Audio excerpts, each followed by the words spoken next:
Kandidati i Partisë Socialiste i listës së hapur për deputet në qarkun e Vlorës Klevis Kaso vion takimet me banorët e qytetit të Vlorës, ndërsa në rrugëtimin e tij më të fundit u ndal me banorët e lagjes ujit të ftohtë, ku diskutoi gjatë mbi çështjet me interes për komunitetin, duke dëgjuar e adresuar të gjitha problematikat apo sugjerimet. Kaso u ka thënë banorëve se vetëm së bashku mund të përmirësojmë gjithçka nevojitet për një jetesë më të mirë për të gjithë qytetarët. Po ashtu, këtë të mërkur, Kaso e nisi me Sazani në kopshtin e tij të Edenit, siç e cilësoi ai, një sipërmarrës autodidaktik, i cili prej më shumë se 12 vitesh ushtron aktivitetin e tij, që më shumë se një biznes. Sazani nuk është kur pushim dhe nuk njeh sezone, për të puna është çdo ditë e njëjtë, e me të njëjtën frym diskutimi dhe për nevojat, sugjerimet dhe idetë e tij, theksoi ndër të tjera kandidati Kaso. Po ashtu, kandidati për deputet i Partisë Socialiste në qarkun e Vlorës Klevis Kaso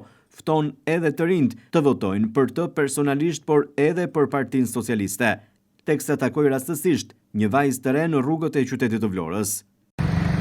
Erisa Likaj,